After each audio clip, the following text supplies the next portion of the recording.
Bonjour à tous, j'espère que vous allez bien. Bienvenue dans ce deuxième épisode de notre série consacrée à Splunk.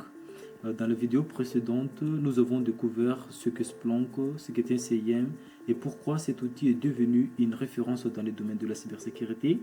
Et aujourd'hui, nous allons répondre à une question essentielle. Comment les données arrivent-elles dans Splunk?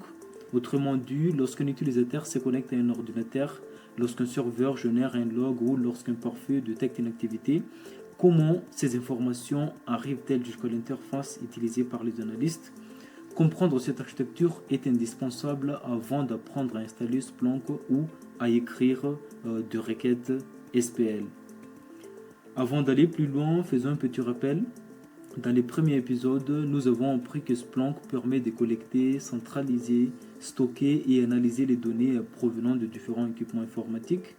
Nous avons également vu que ces données sont appelées de logs et qu'elles permettent aux analystes de détecter des incidents de sécurité, de comprendre ce qui s'est passé sur un système et de mener des investigations. Et maintenant que nous savons pourquoi Splunk existe, il est temps de comprendre comment il fonctionne. Imaginez qu'un utilisateur ouvre une session sur son ordinateur Windows. À cet instant, Windows enregistre automatiquement un événement dans son journal système et cet événement est un log. Cependant, ces logs restent stockés localement sur la machine et si une entreprise possède 1000 ordinateurs, consulter les journaux un par un serait pratiquement impossible. C'est pourquoi Splunk utilise une architecture composée de plusieurs éléments qui travaillent ensemble. Et chaque log suit toujours le même parcours. Il est d'abord collecté, ensuite il est envoyé vers Splunk, puis il est traité, stocké et finalement rendu disponible pour les recherches. Et voyons maintenant chaque composant en détail. Le premier composant est l'Universal Forwarder. On peut le comparer à un facteur. Son rôle est très simple. Il récupère les logs présents sur une machine et les envoie vers Splunk.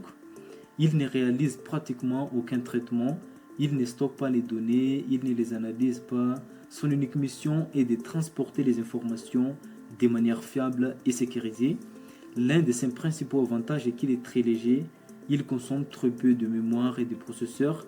C'est pourquoi il peut être installé sur des milliers de serveurs ou de postes de travail sans impacter leur performance. En résumé, l'Universal Forwarder est responsable de la collecte et du transport des données. Une fois les données reçues, elles arrivent sur les composants les plus importants de Splunk, c'est l'indexeur. Si l'Universal Forwarder est le facteur, l'indexeur est le cerveau de Splunk. C'est lui qui reçoit les événements, les traite, les organise et les stocke.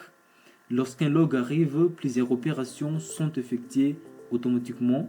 L'indexeur analyse les données, extrait certaines informations utiles, crée un index pour accélérer les recherches, puis enregistre définitivement les événements. Grâce à ces mécanismes, Splunk est capable de retrouver une information parmi plusieurs millions de logs à quelques secondes seulement.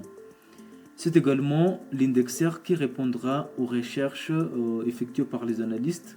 Autrement dit, sans indexeur, Splunk ne pourrait ni stocker les données, ni effectuer de recherche. Une fois les données stockées, elles doivent être consultées par les utilisateurs ou par les analystes. C'est le rôle du troisième composant, les Search Aid.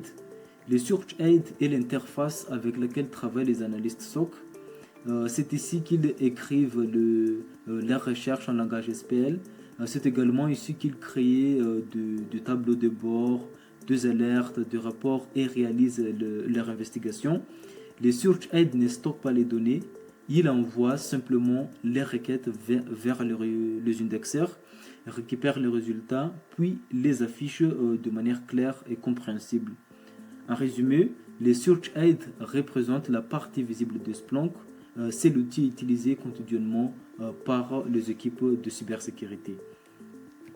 Et maintenant que nous avons découvert les trois composants principaux, reprenons le parcours complet d'un événement. Tout commence sur une machine, par exemple un serveur Windows. Lorsqu'un événement est généré, l'Universal Forwarder les collecte et les transmet à l'indexeur. Et l'indexeur traite ensuite les données, crée les index nécessaires et les stocke. Enfin, Lorsqu'un analyste effectue une recherche, les search-aid interrogent l'indexeur et affichent le résultat. C'est ce cycle qui permet à Splunk de traiter quotidiennement de millions d'événements dans les entreprises. Cette architecture est celle que vous retrouvez dans la majorité des environnements Splunk. Bien entendu, dans les grandes entreprises, cette architecture peut devenir beaucoup plus complexe avec plusieurs indexeurs, plusieurs search-aid et différents mécanismes de disponibilité. Mais pour bien comprendre le base, retenez toujours cette architecture simple. Elle constitue le socle de tout déploiement Splunk. Avant de terminer cette vidéo, retenons les 3 idées essentielles. L'Universal Forwarder collecte les logs et les envoie vers Splunk. L'indexeur reçoit ces données, les traite, les indexe et les stocke. Enfin, le search-aid permet aux analystes SOC de rechercher, analyser et visualiser les informations. Ces 3 composantes travaillent ensemble pour transformer de simples fichiers de log en informations exploitables pour la cybersécurité. Et voilà, nous arrivons à la fin de ce 2e épisode. Vous comprenez maintenant comment les données circulent dans Splunk depuis leur création sur une machine jusqu'à leur affichage dans l'interface utilisée par les analystes. Cette architecture est fondamentale car elle servira de base pour toutes les prochaines vidéos de cette série. Dans les prochains épisodes, nous allons nous concentrer sur l'un des concepts les plus importants les index. Nous verrons ce qu'est un index, comment il est créé, pourquoi il permet à Splunk de retrouver une information parmi des millions de logs en seulement quelques secondes. Et merci d'avoir suivi cette vidéo et je vous retrouve très bientôt pour la suite.